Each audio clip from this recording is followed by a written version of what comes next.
What is going on, everyone? This is Sarah coming at you from just outside of Hartford, Connecticut. And today, we are going to be looking at the 2020 World Series.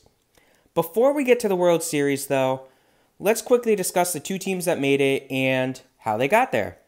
So, of course, the Tampa Bay Rays won the American League and the LA Dodgers won the National League.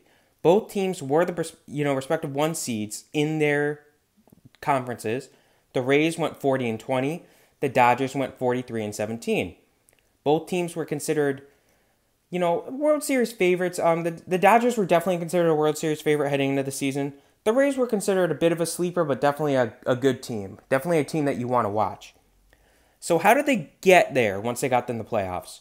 So in the wild card round, both teams easily took care of business.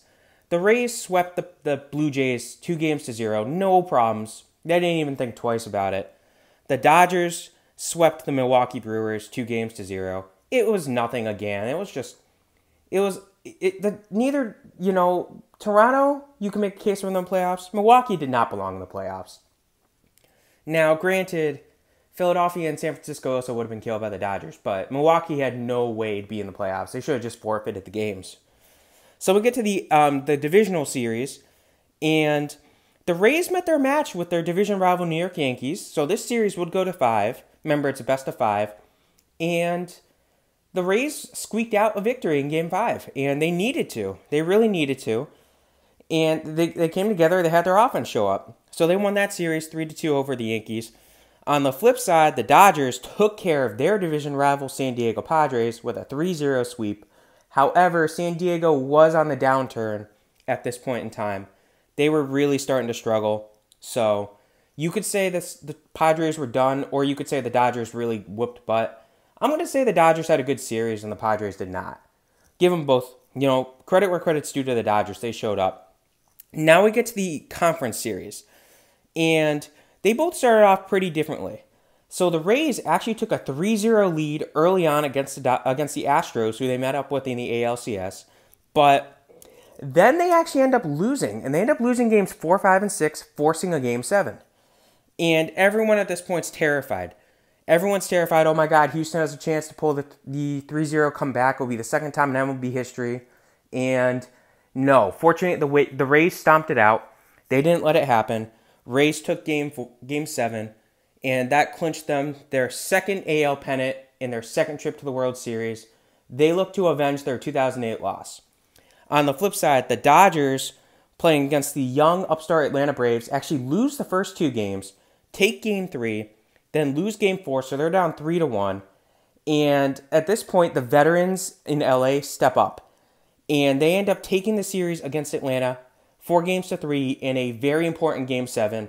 Now, we'll get to one event that happened in Game 7 later on when we discuss the key players in this game. But, yeah, so it was a very, very tough series for the Dodgers and the Braves.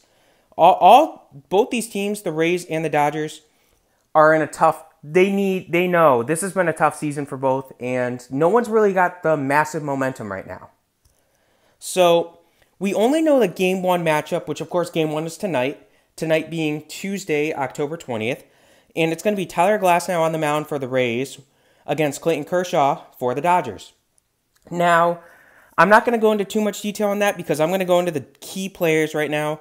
And you're going to notice some little symbols on the right side of their names. I'll get to that in a second here once we get to the players. So, I should mention Tyler Glasnow first.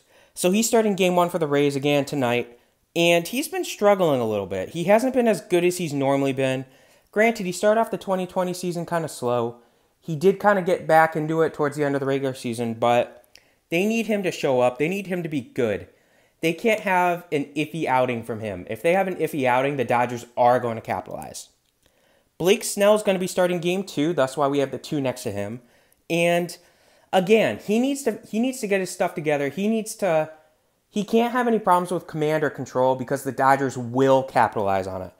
The Dodgers won't even think twice. He throws them a meatball, they're going to hit it. This Dodgers team will not let you forget an error. They're not going to, if you throw them a meatball, they're not going to say, "Oh, I'll let it go." They're going to take advantage. And Charlie Morton is the third pitcher. So Morton hasn't been amazing this postseason, but he's been good. So the Rays, again, they need him to show up. He does have some experience. He is a veteran. But I don't know if he's really ever made a postseason run before. But the one positive that, this younger pitching staff has going for it is this wasn't a 162-game regular season. It was a 60-game regular season with an abbreviated playoff. So there's not as much wear and tear on the arms. So now we get to the offense. And the Rays, oh boy, they have a bunch of outfielders. But first we'll discuss their two infielders here. Brandon Lau, who he was one of the bigger surprises coming into the playoffs, but in the postseason, he hasn't been as good as you'd hope.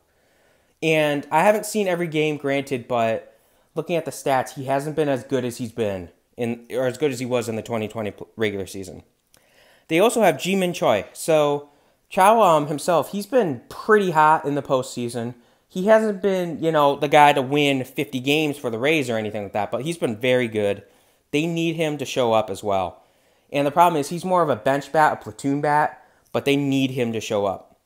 So now we get to the 5 outfielders on the Rays worth mentioning. 5, that's correct. And, of course, the first one's going to be Austin Meadows, and he's really been struggling this season. Of course, he had the whole bout with the coronavirus early on before the season started, and then it lingered into the season. But in this postseason, he hasn't been doing that good. He's been struggling. Same thing with his, fellow outfielder, Kevin Kiermaier. Those two players need to get themselves back into the game, I should say, and ready to play, because the Dodgers will be hitting home runs, they will be scoring runs, so they need to figure out how to get these guys ready to go. However, they do have some guys in the outfield that can replace them. The first one, of course, is going to be Manuel Margot. So Margot's actually been doing good. He's been doing pretty good. He hasn't been the MVP on the Rays this postseason. We'll get to him in a second, but he's been very good. So they need him to keep hitting like he was in the ALCS and the ALDS and the wild card round.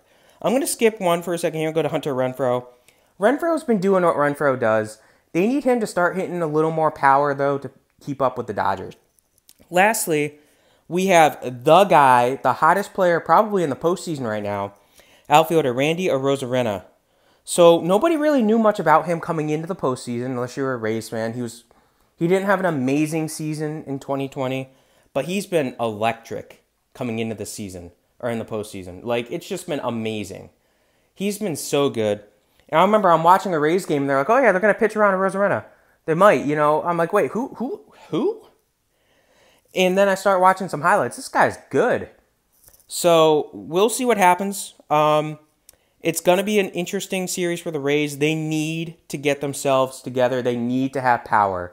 They can't go in and try small ball. That's the problem. The Dodgers probably won't allow them to, but they'll try, and the Rays need to have power. Then, of course, we'll go to the Dodgers here.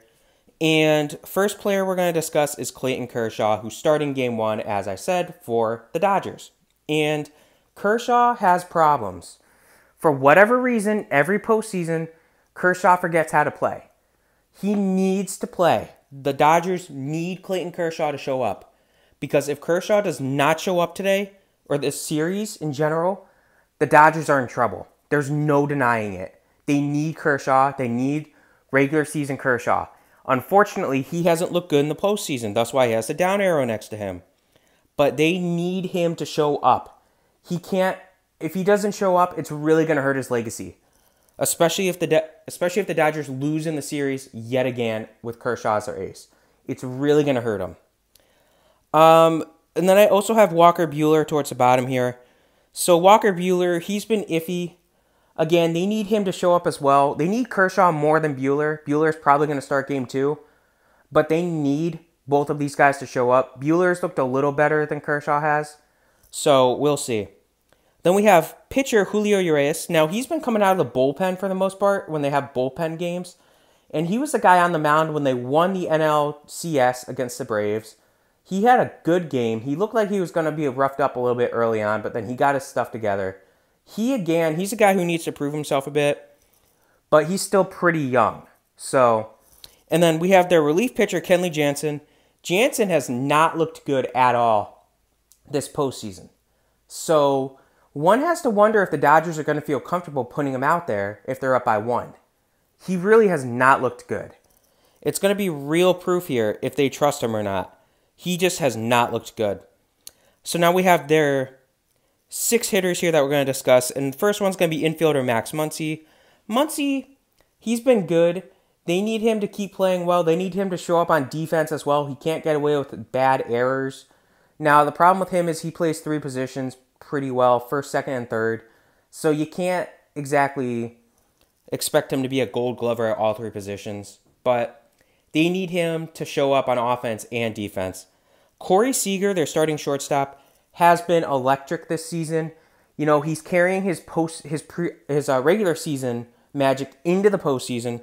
The Dodgers needed that. Seager has been a huge boost. Another boost has been Justin Turner, who's typically their starting third baseman, but they're also DHing him a bit. So they need both of these guys, Turner and Seager, to keep producing like they have been in the playoffs if they want to be able to battle the Rays. Cody Bellinger. So Bellinger's their right fielder, and he's also a first baseman when they want him at first. Now, I have a question mark by Bellinger's name. So he hit the series-winning home run against the Braves in the 7th or 8th inning. I think it was the 7th inning. Yeah, it had to be the 7th inning of the NLCS. Now, after that, he's celebrating. He bumps shoulders with one of his teammates, and he ends up hurting his shoulder. We don't know much about the injury. We don't know how it is. But if he's not at 100%, it's not good because it was his left shoulder. He's a lefty, so he needs that power shoulder to be good. If it's not, Cody Bellinger and in turn, the Dodgers might be in trouble. Now, I do have 2 more outfielders here in A.J. Pollock and Jock Peterson, both of whom have not been doing good this postseason, so they need to get their stuff together. They need to. And I didn't mention Mookie Betts. Mookie Betts has been doing very good as well for the Dodgers. I don't know why I forgot to mention him. But Mookie Betts has been a very good player. He hasn't been the guy, but he's been very good.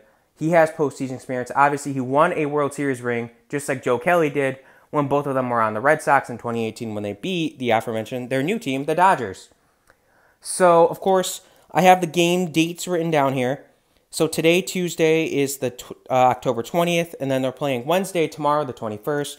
And then they're playing Friday and Saturday, 23rd and 24th. And then they will be playing Sunday, the 25th, if necessary. And then same with Tuesday and Wednesday, the 27th and 28th, again, if necessary. Now, I'm sure you all want to know my predictions for this World Series.